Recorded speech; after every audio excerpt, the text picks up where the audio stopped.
এটি একটি দুর্গাপুজোর ভিডিও। এটা ছোট্ট একটা জায়গায় ছোট্ট প্যান্ডেলে কত সুন্দরভাবে করেছে, কত সুন্দর।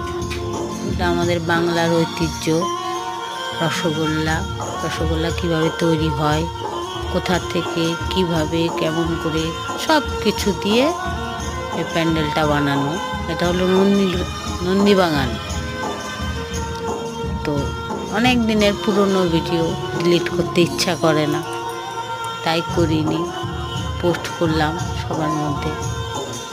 আস্তে আস্তে এই যে ছিকে, মানে পুরনো দিনের যেভাবে মিষ্টি মরারা মিষ্টি তৈরি করতো, রসগোল্লা তৈরি করতো, কীভাবে কী করতো, হাঁড়ি ছিকে ছানা, কত সুন্দর করে প্যান্ডেলটা বানানো।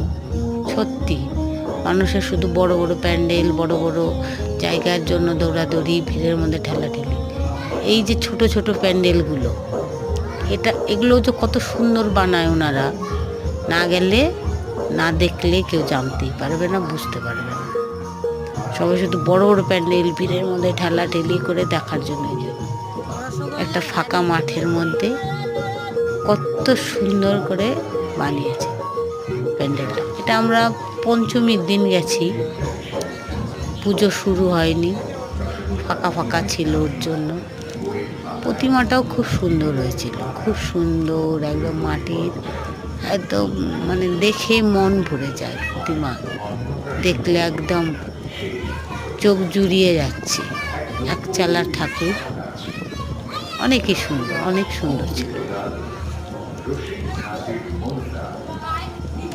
এই একটু দেখছিলাম, একটু ভিডিও করছিলাম। ভালো লাগে এসব প্যান্ডেলগুলো দেখতে, ভালো লাগে।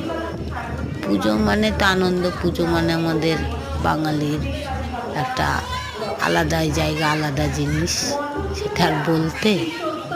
কিন্তু প্যান্ডেলগুলোও যে কত সুন্দর করে ভেতরে ভেতরে, সেটাই দেখার ছিল।